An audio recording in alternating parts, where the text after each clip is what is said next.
Bonjour les amis, bienvenue sur commentphotographier.com. Alors aujourd'hui une petite photo sur les petites histoires de surexposé, sous-exposé. Alors je suis avec mon boîtier, donc je me suis déplacé un petit peu histoire d'avoir un petit paysage sympathique. On est en fin de journée. On va voir qu'est-ce qui est le mieux, qu'est-ce qui est préférable, c'est-à-dire sous-exposer ou surexposer notre photo pour avoir notre image de paysage dans de bonnes conditions. Alors il y a un peu de vent, je m'en excuse, j'espère qu'au niveau du son ça va aller, que ça ne sera pas trop préjudiciable. Alors je suis en mode priorité diaphragme, je suis à 0, je suis à 400 ISO f9. On va voir ce que ça me donne. Je suis en grand angle, il y a un peu de soleil, voilà. Hop, voilà une exposition normale. Je vais surexposer de 2 stops. Je garde à peu près le même angle. Ok, et je vais sous-exposer de 2 stops.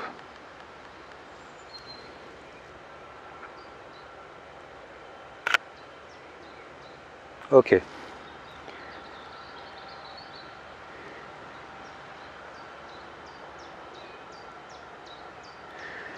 Et puis on verra dans les images qui ont été faites laquelle sera le plus salvateur au niveau de l'exposition. Parce que beaucoup me disent qu'il vaut mieux surexposer que sous-exposer, c'est une mauvaise idée, c'est un discours de quelqu'un qui ne sait pas de quoi il parle, c'est un discours de photographe incompétent, c'est un discours de personne qui ne sait pas lire la lumière. Mais dans le cas présent, on va voir qu'est-ce qui sera le mieux pour nos images, quelle meilleure image, quelle est l'image qui va sortir du lot, est-ce que c'est la surexposée ou la sous-exposée.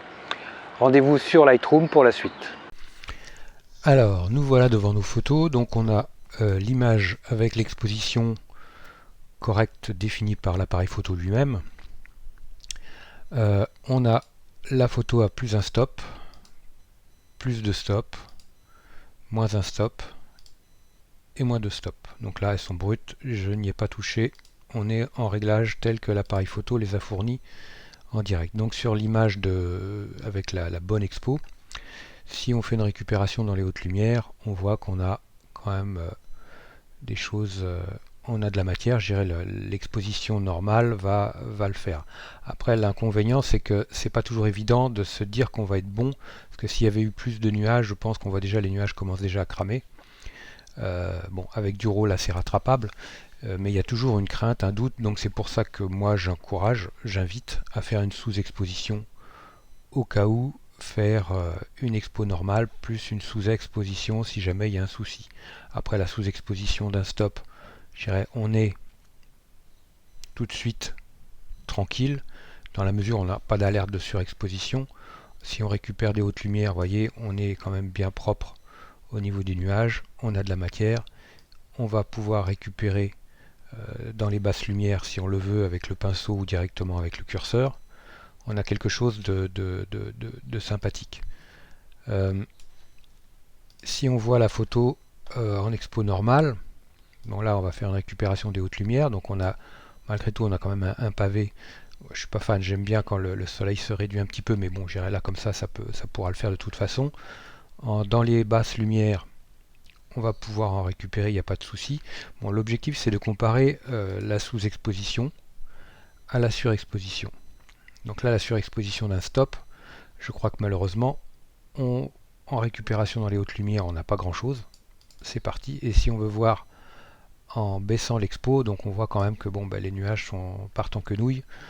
Pour moi c'est pas exploitable, ça de toute façon.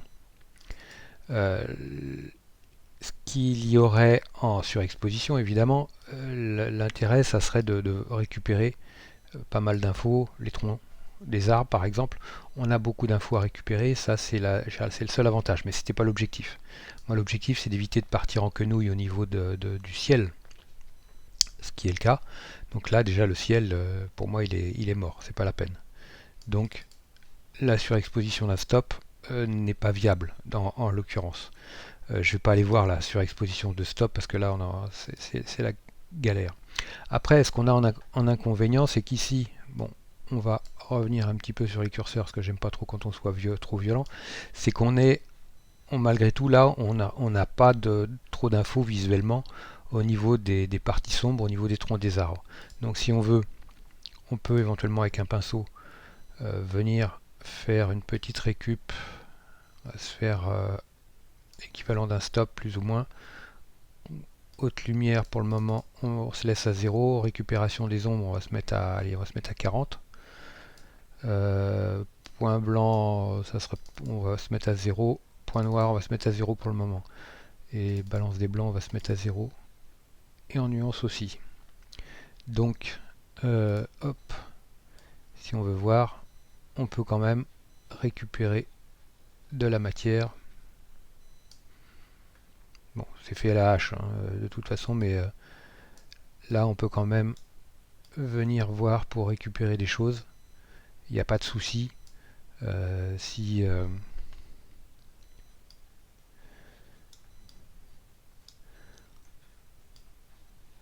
il n'y a pas de problème pour venir récupérer des choses au niveau de nos troncs d'arbres. Il n'y a pas de problème, malgré la sous-exposition d'un stop. Après, il y a du bruit. Maintenant, on a des solutions, des noise pure raw, des XO pure raw. On a des solutions, même maintenant Lightroom, qui nous propose Lightroom qui nous propose une solution au niveau que je retrouve au niveau du bruit, voilà, qui nous propose une solution intéressante. Donc, je dirais pour moi, après à vous de vous faire votre opinion. Moi, je sais que bon, bah, sur une image sous-exposée comme ça, j'ai quelque chose de très propre. Au niveau de la qualité, j'aurais pas de perte particulière. C'est quelque chose qui sera exploitable et vendable en termes de travail professionnel. Moi, c'est ce que je fais depuis des années. Je préfère sous-exposer, je suis désolé, plutôt que d'avoir une image comme ça qui, pour moi, n'est pas exploitable en l'état. Les clients sur le tourisme ne prendront pas des images, ne prendront pas des ciels comme ça quand j'ai l'habitude de leur fournir des photos avec des ciels comme ça, quoi. Voilà, après bon là il n'y a pas de travail particulier, mais si vous voulez, voilà, on est rendu, moi je vous montre un peu ce qu'il advient de l'image entre une surexposition, une sous-exposition. À vous de vous faire votre avis. Pour moi, je tourne la page de ce truc, j'ai mon opinion, elle restera la même, vous ne me convaincrez pas du contraire. Et je dirais voilà quoi, je vous apporte je dirais une preuve concrète de la différence d'effet entre une surexposition et une sous-exposition dans le cas précis, qui est le nôtre. Je dirais voilà. Après, pour ceux qui parlent de portrait, moi, le portrait, si vous êtes dehors au soleil, certains m'ont dit ouais, mais bon, tu peux te payer un maquillage, un maquilleur, machin. Bon, on n'en est pas là. Le problème, c'est que si tu te prends un coup de soleil, quelqu'un qui a une peau grasse avec un coup de soleil, un reflet sur la figure, le problème sera le même. On est exactement dans la même problématique que les nuages. C'est vrai qu'une sous-exposition peut parfois ne pas être bénéfique pour un grain de peau. Mais malgré tout, je préfère sous-exposer un petit peu sur du portrait, en extérieur, j'entends. Parce qu'après en studio, on gère les lumières, on n'a pas ce genre de problématique, n'arrive pas si on met un bon modeleur au niveau de la lumière, et voilà, on travaille en réfléchi et compagnie.